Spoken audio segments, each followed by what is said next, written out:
Olá, queridos, graça e paz, tudo bem? Seja muito bem-vindo aqui ao meu canal para mais um conteúdo devocional diário no dia de hoje. Quero falar com vocês hoje sobre a história de Mefibosete. Talvez você já ouviu falar, talvez você também nunca ouviu falar sobre esse personagem bíblico. Eu quero falar com você sobre ele hoje, tá bom? Existem algumas verdades e algumas lições que conseguimos extrair da história desse homem.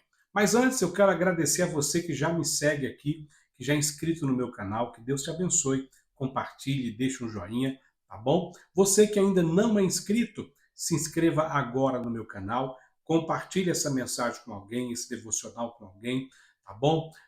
Ative o sininho para que todas as vezes que nós postarmos um conteúdo, você possa ser notificado, tá bom? Que Deus te abençoe no nome de Jesus. Vamos então para o nosso conteúdo de hoje. A palavra que eu quero deixar ao seu coração está relacionada à história de um homem chamado Mefibosete. Mefibosete era filho de Jonatas, que era filho do primeiro rei de Israel, o rei Saul. É muito interessante porque à medida que os inimigos invadiram Israel, que aonde ocasionou a morte de Saul e de Jonatas, seu filho, eles invadiram o acampamento de Israel. Na invasão do acampamento de Israel, a ama que cuidava do menino Mefibosete, que tinha aproximadamente entre 5 e 7 anos de idade, ela se descuida e então o menino cai e um carro de boi passa por cima da perna do menino, deixando o aleijado, aliás, das duas pernas, o deixando aleijado para sempre, limitando assim ele de viver muitas coisas na sua vida, limitando ele de poder ser alguém que ele talvez estivesse predestinado a ser. Como príncipe, talvez um dia pudesse reinar, mas agora deficiente, já não pode reinar mais, por conta da irresponsabilidade de alguém. Primeira lição que nós precisamos tirar aqui da vida de Mefibosete. Muitas vezes deixamos de viver coisas por causa da irresponsabilidade de outras pessoas. Talvez, se não fosse isso, você estaria em outro patamar, em outro lugar, talvez vivendo algo maior, mais poderoso, talvez estivesse, né, cumprindo aí o seu propósito como você sempre sonhou. Mas, infelizmente, por causa de outrem, por causa de outros, né, isso não foi possível na sua vida, nem para você nesse momento. Mas fica tranquilo, calma, tudo tem uma solução. Não é porque as pessoas forem irresponsáveis com relação a você que você está abandonado à sorte. Muito pelo contrário. Deus tem um propósito na sua vida e esse propósito vai ser cumprido para a glória dele. Outra coisa interessante sobre a história de Mefibosete é que ele precisou ser levado para um lugar distante, porque toda vez que um rei invadia outro reinado, toda a família real era morta, para que ninguém pudesse reclamar o trono. Sabendo disso, Mefibosete é levado para uma terra chamada Lodebar, que traduzida a palavra Lodebar quer dizer terra distante, terra do esquecimento. Né? Isso aqui é muito interessante, porque ele vai para essa terra distante e vai morar na casa de Maquir, um homem que o ajudava. Mas, como ele não podia se manter, né, Mefibosete estava aleijado, o que ele fazia? Ele ia mendigar nas praças, mendigar na rua, né, saía todos os dias para poder pedir esmola para se sustentar. O tempo passa e talvez na cabeça desse personagem de Mefibosete muita coisa não estava certa. Primeiro, está aleijado por causa da irresponsabilidade de alguém. Segundo, está numa terra longe, numa terra de esquecimento. Terceira, na casa de um homem que não pode o ajudar. Quarto, vai ter que pedir esmola para se sustentar. É um príncipe se travestido de mendigo para poder manter ali a sua vida e sustentar a sua própria vida. Talvez o que se passa na mente e no coração desse rapaz, desse jovem, é o que eu fiz para merecer isso? Por que eu estou vivendo isso hoje? O que muitas pessoas que estão me ouvindo, talvez agora, se perguntam também a mesma coisa. Eu não merecia estar aqui. Eu não merecia estar vivendo isso. Não merecia estar passando por isso. Por que é que eu estou aqui? Por que é que eu estou vivendo isso? Perguntas que muitas vezes são lançadas ao léu e não tem resposta para elas.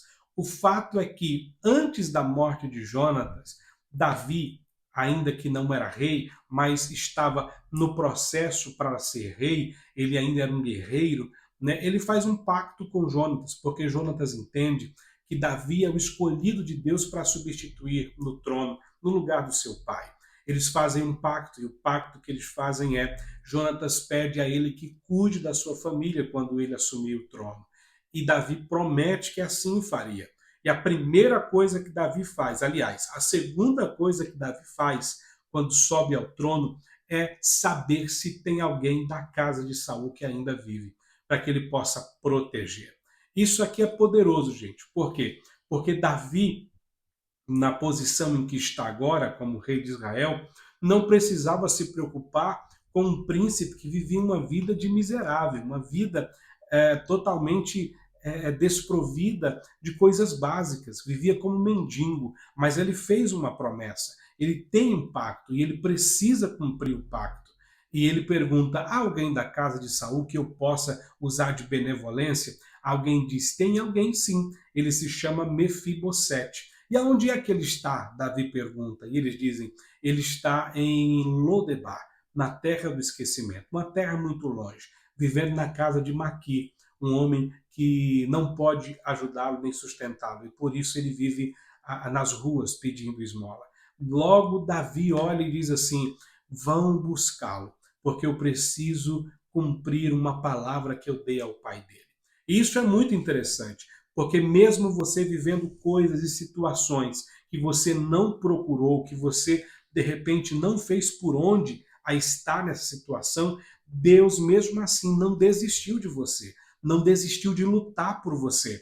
Tem alguém que você não conhece que está falando de você por aí, que está falando do seu nome, talvez se importando com você, assim como se importou com Mefibosete, porque o socorro de Deus vem de lugares inesperados. Quem sabe você está esperando o socorro de alguém que você conheça, da sua parentela, dos seus amigos, mas o socorro de Deus vem de lugares inesperados. E eu quero profetizar nesse devocional de hoje que haverá socorro de Deus para a sua vida de lugares inesperados ainda essa semana. Você recebe essa palavra? Então creia nela.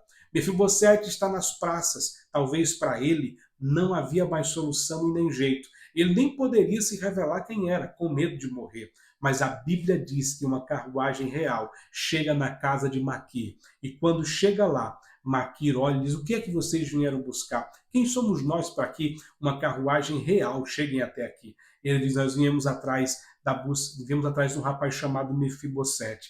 E logo há um temor no coração de Mefibosete, porque ele sabia que todos que estavam da família real ainda vivos precisavam morrer, para que um rei que estivesse no poder não se sentisse ameaçado por aquela que ainda está vivo, pelo príncipe que ainda vive. Então o seu coração é tomado de um temor, embora fosse muito surreal sair daquela situação em uma carruagem real. Mas é interessante porque às vezes Deus faz coisas que nós não entendemos. Deus faz coisas que nós não compreendemos. Talvez você está visualizando algo e dizendo: poxa, mas o que está acontecendo? Eu não estou entendendo nada. Né? O que Deus está fazendo? Muitas vezes nós não entendemos mesmo. Nós só precisamos continuar confiando em Deus, na palavra que nós recebemos, na promessa que nós recebemos. E é muito interessante porque aqui no livro do profeta Samuel, o segundo livro do profeta Samuel, no capítulo de número 9, né, Mefibosete chega na casa de Davi, no palácio. E quando chega, a primeira coisa que ele faz, ele se prostra e faz a seguinte pergunta: quem sou eu, meu Senhor? Um cão morto, para que o Senhor tenha misericórdia de mim. Olha como é que está a autoestima desse rapaz, olha como é que está o coração desse rapaz. Né? E Davi olha para ele e diz: não temas, eu tenho um pacto com teu pai e eu tenho uma palavra para você. E talvez ele fica temeroso e ele pergunta: e qual é a palavra? E o rei responde: eu vou restituir a você tudo aquilo que lhe foi tirado. Tudo aquilo que era dos seus pais, do seu avô e do seu pai, eu vou devolver a você. Você vai voltar a ser quem você era. Não importa se você tem deficiência, Mefibosete. O que importa é que o rei quer te abençoar. O que importa é que o rei quer dar o seu favor a você. Talvez você está olhando para você e não se acha digno de receber de Deus bênçãos, de receber de Deus alguma coisa, mas você é projeto de Deus e Deus achou graça aos seus olhos e Deus quer te abençoar nesse dia de hoje. Mefibosete fica contente, achou que pararia por ali, mas o rei dá outra palavra e diz: e você vai morar comigo no palácio, e você vai comer pão todos os dias comigo na mesa. Isso aqui é um problema. Por quê? Primeiro, morar no palácio, tudo bem. Primeiro que Mefibosete morava na casa de alguém, né, totalmente desprovido de provisões, né, e de uma sustentabilidade. Agora ele vai morar no palácio. Tá? Segundo, vai comer pão todos os dias à mesa do rei. Pensa o menino que pedia esmola para poder se alimentar, agora vai comer pão todos os dias na casa do rei, na mesa do rei. E por que eu disse que isso era um problema? É porque os deficientes físicos não poderiam se sentar à mesa, porque eles eram considerados como desgraçados, alguém desprovido da bênção de Deus. Mas a Bíblia diz que Deus aprove, através de Davi, honrá-lo e dizer: você vai sentar na mesa comigo, você vai sentar junto com os meus generais, junto com a minha família, e você vai comer pão comigo na mesa. É muito interessante porque a misericórdia de Davi é poderosa. A misericórdia de Davi representa a misericórdia de Deus sobre a vida desse rapaz. E a misericórdia de Deus cobre todas as nossas imperfeições. Quem sabe você está olhando para dentro de você e dizendo: mas quem sou eu para viver tudo que eu estou vivendo? Olha o que eu fiz no passado. E sabe, esse é um papel do diabo. O papel do diabo é nos acusar, é tirar a nossa paz, tentar mostrar para nós que nós não somos capazes nem dignos de fazer ou de ter ou de conquistar qualquer coisa. Mas Deus, nesse dia de hoje, está dizendo para você: você é capaz, você é digno sim. Eu te torno digno. Porque quando Deus quer abençoar, Ele abate o soberbo. Quando Ele quer abençoar, enriquecer, Ele faz, porque Ele é Deus. Então agora Mefibosete está sentado na mesa, comendo pão com a família real e sendo honrado por Deus, pelo rei Davi, mediante tudo quanto ele sofreu. Deixa eu lhes dar uma palavra para encerrar esse devocional de hoje com você. Deus tem coisas poderosas para fazer na sua vida. Não tema o momento em que você vive. Não tema a circunstância em que você está vivendo. Deus vai fazer coisas poderosas na sua vida. Deus vai mudar a história da sua casa. Ele vai pegar o que é um cenário de caos e transformar no cenário de bênção, de bonança e de alegria para a glória do nome dele. Sua casa será alvo dos milagres de Deus ainda essa semana. Você crê nisso? Deixe um comentário aqui. Compartilhe com alguém este devocional de hoje. Eu tenho certeza que a sua vida será tocada para a glória do nome de Jesus. Um abraço. Deus te abençoe. Não se esqueça de compartilhar, de deixar um joinha, deixar um comentário e se inscrever aqui no canal. Um grande abraço, até o próximo devocional.